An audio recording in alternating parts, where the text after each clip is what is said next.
Start करते हैं और जिसमें हम पढ़ेंगे स्मूथ टेक्निक के बारे में। लास्ट क्लास में हमने देख लिया था कि किस तरह से मिसिंग वैल्यूज़ को हैंडल कर सकते हैं with the different different imputation techniques. So आज हम स्टार्ट कर रहे हैं अपने स्मूथ टेक्निक्स को। तो हमने एज ए थ्योरेटिकली हम पढ़ चुके हैं कि स्मूथ टेक्निक किस लिए काम आती है या किस तरह से हम डेटा को जनरेट करते हैं between the two data points, ठीक है। और कैसे हम इसके अब ओवर सैम्पलिंग कर सकते हैं, अप स्केलिंग कर सकते हैं अपने माइनॉरिटी डेटा को, ठीक है। तो उस चीज़ को आज हम देखते हैं। तो ये सारा काम किस में होता है, एक हमारी लाइब्रेरी होती है scikit-learn, तो उसके थ्रू होता है। तो हम क्या करने वाले हैं, फ्रॉम sklearn, और इसके अंदर क्या होता है, एक डेटा सेट होता है, ठीक है, जो हम डेटा सेट को जनरेट करते हैं और हम इंपोर्ट कर लेते हैं मेक क्लासिफिकेशन। अभी मैं बताऊंगा ये है क्या चीज़, क्वेश्चन, ठीक है। ये हमने कर दिया।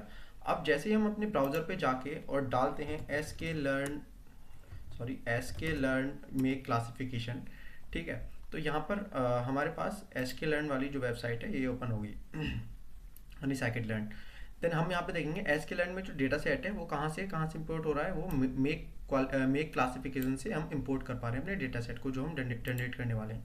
बट अगर हम देखें इसके अंदर काफ़ी सारे पैरामीटर्स पास हैं, ठीक है, जैसे कि एन सैम्पल्स हो गया, ठीक है, उसके अंदर फीचर्स कितने भी हो सकते हैं, इन्फॉर्मेटिव, एन रिडंडेंट क्या चीज़ है, repeated, N class, N clusters पर क्लास। तो एक डिफरेंट डिफरेंट टाइप के पैरामीटर्स हमारे पास हैं और जिनका जो डिस्क्रिप्शन है वो यहाँ पर नीचे दे रखा है। तो इसको अब जैसे जैसे हम यूज़ करते जाएंगे अपने स्मूथ टेक्निक में, वैसे वैसे हम इन चीज़ को देखते चले जाएंगे। तो हम स्टार्ट करते हैं अपनी स्मूथ टेक्निक को। अब सबसे पहले मैं क्या करता हूँ, जो मेरे एक्स हैं, एक्स का मतलब है कि मेरे जो इंडिपेंडेंट फीचर्स है, पहले मैं उसको एक कैटेगरी में डाल देता हूँ। फॉर एग्जांपल जो एक्स है वो मेरा इंडिपेंडेंट फीचर हो गया, फीचर, ठीक है। और जो मेरा वाई है वो मेरा हो गया डिपेंडेंट फीचर, ठीक है। तो इस तरह से हो गया। अब मुझे क्या करना है, मुझे मेक क्लासिफिकेशन, जो मैंने ये इंपोर्ट किया मेक क्लासिफिकेशन, ये एक्चुअली हम डेटा जनरेट करते हैं इसके अंदर से, ठीक है। जो डेटा सेट नाम का ये डेटा को जनरेट किया जाता है और कहाँ से इंपोर्ट करते हैं, मेक क्लासिफिकेशन मॉडल से, ठीक है। तो यहाँ पर जैसे हम जनरेट करेंगे तो किस तरह से जनरेट करते हैं, सबसे पहले मैं करता हूँ मेक क्लासिफिकेशन, जैसा कि हमने देख चुके हैं अपने scikit-learn वाली वेबसाइट में। तो इसके अंदर हम पैरामीटर पास करते हैं, फॉर एग्जांपल एन सैम्पल्स। तो एन सैम्पल्स से फॉर एग्जांपल मैंने 1000 डेटा सेट मैंने लिया।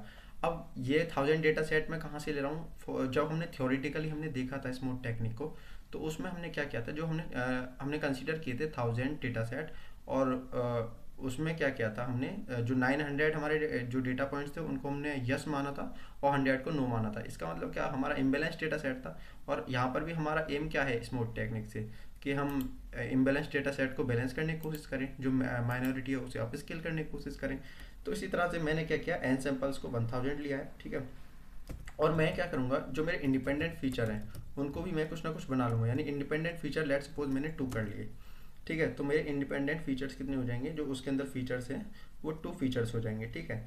अब एन क्लस्टर्स, एक और पैरामीटर है, एन क्लस्टर्स पर अंडरस्कोर क्लास इक्वल्स टू 1। अब ये क्या चीज़ है, यानी कि मेरी एक क्लास के अंदर जितने भी मैं क्लस्टर क्रिएट कर रहा हूँ। अब इस चीज़ को मैं और अच्छे से देखता हूँ। तो एन क्लस्टर्स पर क्लास का क्या मतलब है, यहाँ पर हमारे पैरामीटर को डिस्क्राइब कर रखा होगा।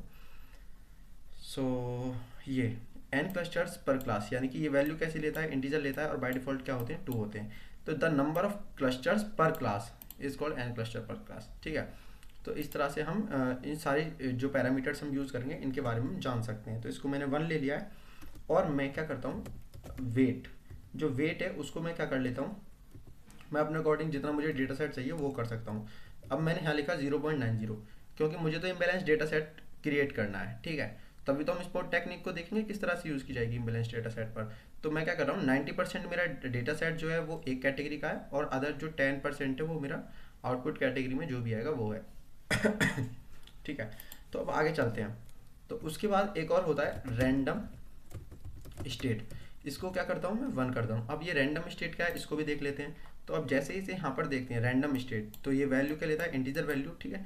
अब ये डिटरमाइन करता है रैंडम नंबर्स को, जो generation for data set creation, data set को क्रिएट करने के लिए जो जनरेट किए जाते हैं उनको डिटरमाइन करता है, ठीक है। ये पास करता है एक integer value for reproducible output across multiple function call. तो इस तरह से हम सारे पैरामीटर्स को हम देख सकते हैं जो जो हम यूज़ करने वाले हैं।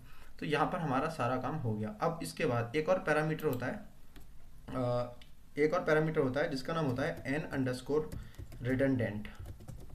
अब इसको भी देख लेते हैं ये है क्या चीज़। ठीक है, तो इसकी वैल्यू मैं फ़िलहाल के लिए 0 दे देता हूँ। इसका मतलब कि मुझे कोई भी रिलेशन स्टैब्लिश नहीं करना है अपने जो फीचर्स है, फीचर्स जो मैं करने वाला हूँ अपने इंडिपेंडेंट फीचर्स में। ठीक है, सो अगर मैं देखूँ n रिडंडेंट का मतलब है the number of redundant feature these features are generated as random linear combinations of the informative features.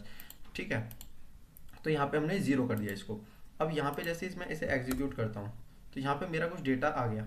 तो मैंने क्या किया था, जो मेरा इंडिपेंडेंट फीचर थे उसके अंदर मैंने 2 कॉलम बनाए, दो की ये एक कॉलम ये है, एक कॉलम ये है, और उसके अंदर दूसरा वाला जो है मेरा डिपेंडेंट फीचर, उसमें क्या है, ये मेरा पूरा दूसरा डेटा सेट क्रिएट हो गया। ये मेरा आउटपुट हो गया 0101 क्लास में। ठीक है, अब मैं क्या करता हूँ, मुझे क्योंकि डिफरेंट ऑपरेशन परफॉर्म करने हैं तो मैं इसे x, y में स्टोर कर लेता हूँ।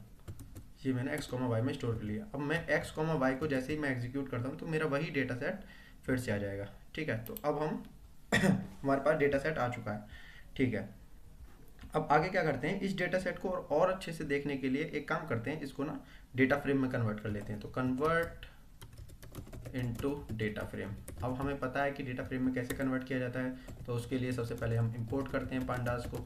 ठीक है, और इंपोर्ट करके पांडास को तो सीधा करते हैं pd dot data frame, pd dot data frame, और इसके अंदर हम कुछ वैल्यूज़ रखते हैं। जैसे कि मेरा इंडिपेंडेंट फीचर x था और x के अंदर मुझे क्या करना है, मैंने कॉलम्स बनाए हैं। कितने कॉलम्स बनाए हैं, मैंने बनाए 2 कॉलम्स, तो मैंने उसका नाम दे दिया f1, f2 करके।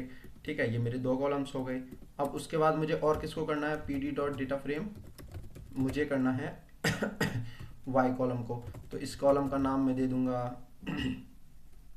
फॉर एग्जांपल कि मैं, ये मेरा टारगेट कॉलम हो गया। तो इस तरह से मैंने डाल दिया।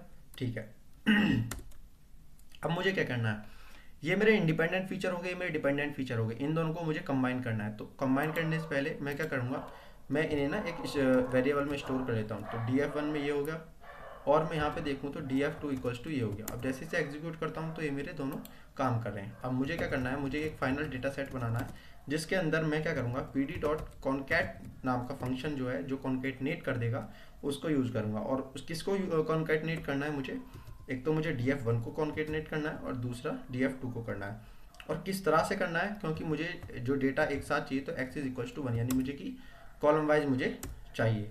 तो जैसे मैं फाइनल df को मैं एग्जीक्यूट करता हूँ तो मेरा डेटा फ्रेम बनके तैयार हो जाता है f1, f2 और टारगेट। ठीक है, तो ये मेरा डेटा फ्रेम बन गया। ठीक है, अब यहाँ पर हम आगे चलते हैं और आगे चलकर देखते हैं कि ये जो मेरा डेटा फ्रेम बना है, क्या ये बैलेंस डेटा सेट है या इम्बैलेंस डेटा सेट है। तो उस चीज़ को मुझे देखने के लिए चेक करना पड़ेगा अपना जो मेरा टारगेट कॉलम है, यानी कि आउटपुट है, उसको चेक करना पड़ेगा। तो उसे कैसे चेक कर सकते हैं, तो सिंपल है, फाइनल अंडरस्कोर df जो है, उसके अंदर जो मेरा टारगेट है, उसमें वैल्यू काउंट्स जो फंक्शन होता है, जैसे मैं इसे एग्जीक्यूट करता हूँ तो यहाँ पर मुझे बताएगा कि मेरा जो डेटा सेट किस तरह से है। तो 0, देखो यहाँ पे मेरी 2 क्लास हैं, 0 और 1 है।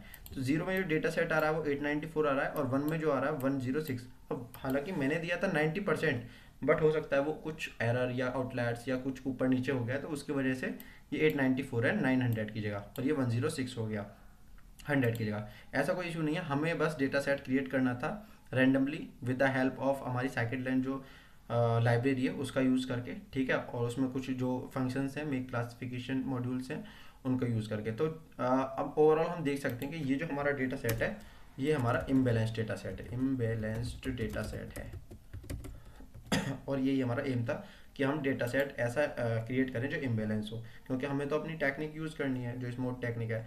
ठीक है, यहाँ तक हो गया। अब मैं क्या करने वाला हूँ, फाइनल df डॉट, मैं अगर हेड देखता हूँ, ठीक है, फाइनल df डॉट हेड देखता हूँ और इसे एग्जीक्यूट करता हूँ, तो मेरे पास कुछ रिकॉर्ड्स आ जाएंगे स्टार्टिंग से। अब मैं चाहता हूँ कि मैं इसे विजुलाइज करके देखूँ कि ये ग्राफिकली किस तरह से मुझे दिखता है।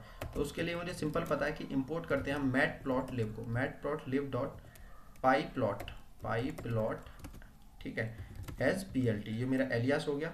अब इसमें मैं क्या करता हूँ, मैं, मुझे विजुलाइज करना है, तो मैं क्या करता हूँ, एक स्कैटर प्लॉट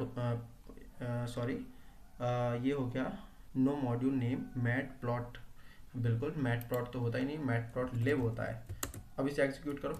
ठीक है, तो अब क्या करते हैं हम, हमारे पास एक ग्राफ होता है जो कि स्कैटर ग्राफ होता है, जो कि स्कैटर स्कैटर करके दिखाता है हमारे डेटा पॉइंट्स को।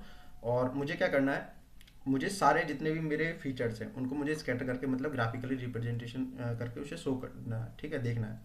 तो फाइनल डीएफ में जो मेरा F1 है, ठीक है, कॉमा फाइनल डीएफ में जो मेरा F2 है।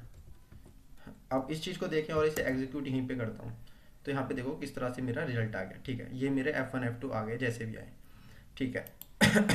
अब मुझे क्या करना है, मुझे अपना आउटपुट भी चेक करना है, क्योंकि टेक्निक तो उसी में लगानी पड़ेगी, मुझे आप स्केलिंग करना है।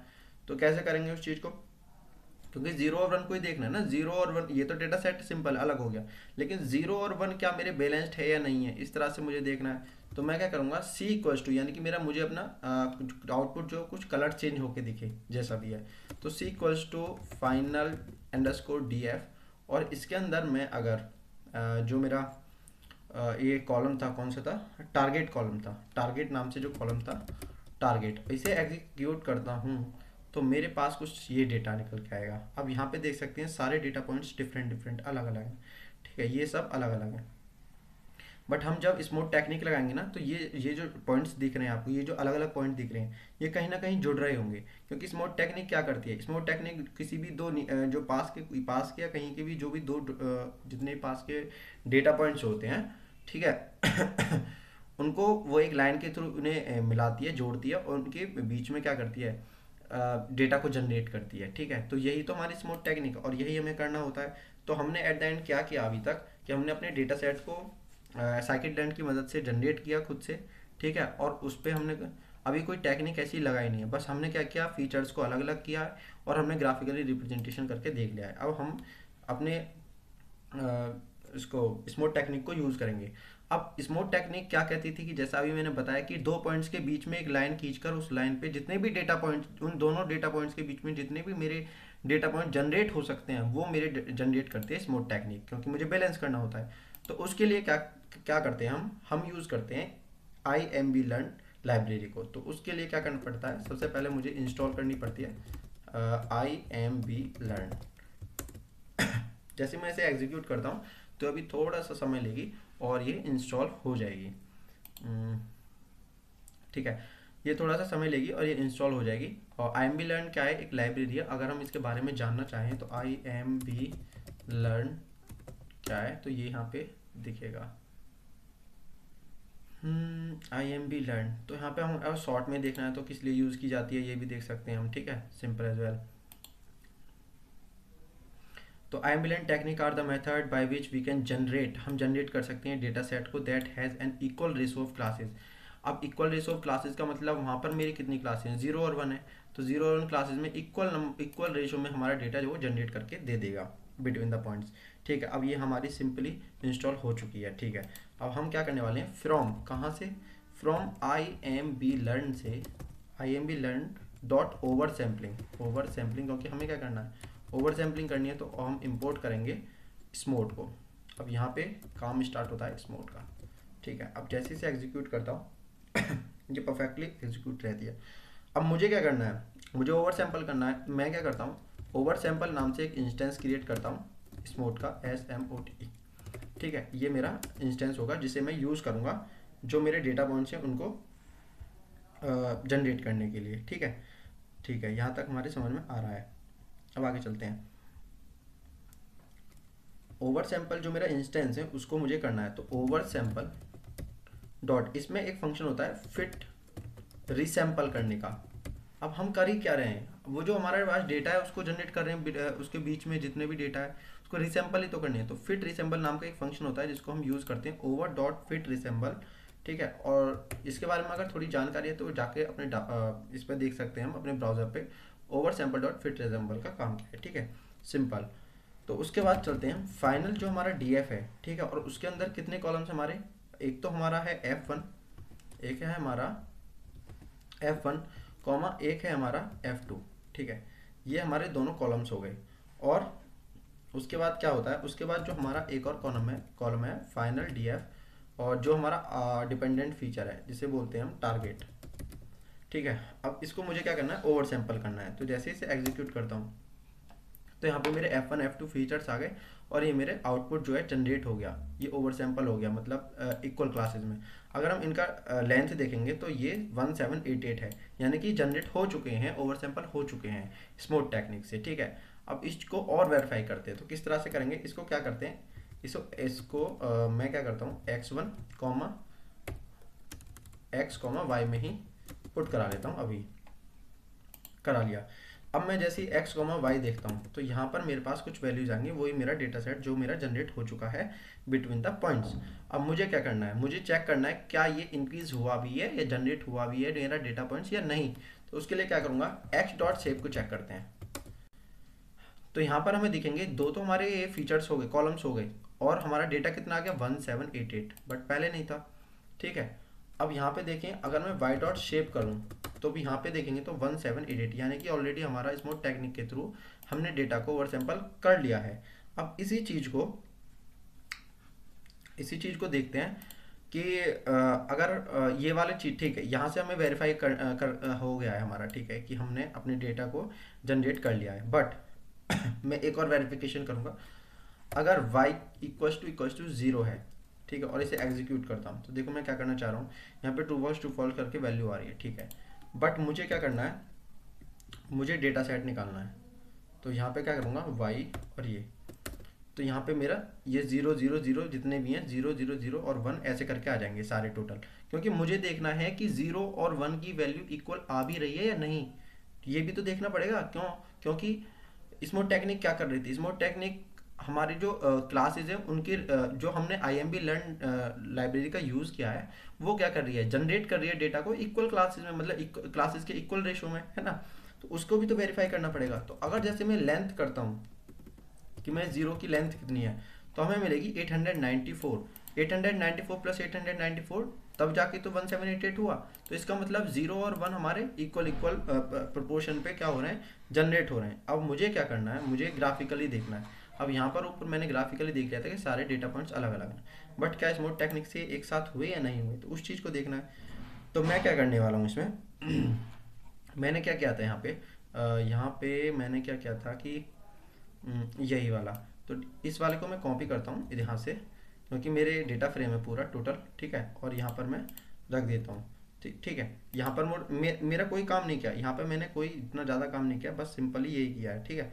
कॉन्केट करके ये मेरा पूरा डेटा फ्रेम है, ठीक है। अब इसे एग्जीक्यूट करता हूँ तो मेरा डेटा फ्रेम ही निकलेगा, कोई इशू नहीं है ऐसा, ठीक है। अब मुझे क्या करना है, मुझे देखना है कि क्या मेरी स्मूथ टेक्निक वर्क करी या नहीं करी। तो उसके लिए मैं क्या करूँगा, तो plt.scatter का यूज़ करूँगा दोबारा, ठीक है। और मैं क्या करूँगा, final_df, और मुझे क्या देखने, क्या f1 कॉमा f2, ठीक है, f1 कॉमा f2 कॉमा और c इक्वल्स टू फाइनल जो मेरा df है, और उसके अंदर मैं एक डालूंगा टारगेट को। अब जैसे इसे एग्जीक्यूट कराता हूँ, यहाँ पे मेरे को कुछ एरर आई है, f1 कॉमा f2 करके मुझे एरर आई है, ठीक है। इसको मैं अच्छा ठीक है, मुझे ना इसको अलग अलग करना पड़ेगा। फाइनल df और यहाँ पर आ जाएगा final_df, मैंने एक साथ ही इसको करा दिया था, ठीक है। अब यहाँ पर ऐसे करते हैं, f2 आ गया कॉमा c इक्वल्स टू ये, ठीक है। अब जैसे इसे एग्जीक्यूट करता हूँ मैं, तो यहाँ पर मेरा आ गया। तो देखो यहाँ पे पहले क्या हो रहा था, पहले अगर हम कंपैरिजन करें तो सारे डेटा पॉइंट्स लगते हैं, बट जैसे मैंने स्मूथ टेक्निक का यूज़ किया तो इन दोनों के बीच में किसी भी जो नियरेस्ट मेरे जो जितने भी डेटा पॉइंट्स हैं उनके बीच में क्या हो गया, यहाँ पे डेटा जनरेट हो गया और ये आपस में ऐसे जुड़ गए। तो ये हमारी ओवर सैम्पलिंग हो गई, मतलब हमने माइनॉरिटी क्लास को इंक्रीज करा के एक मेजोरिटी क्लास में एक तरह से कर दिया, मतलब इक्वल कर दिया, इम्बैलेंस डेटा सेट को हमने बैलेंस कर दिया, और यही हमें करना था हमें स्मूथ टेक्निक से। So that's all. आज हमने यहाँ पे देख लिया है कि किस तरह से हमने स्मूथ टेक्निक की मदद से अपने इम्बैलेंस डेटा को बैलेंस कर दिया है, ठीक है।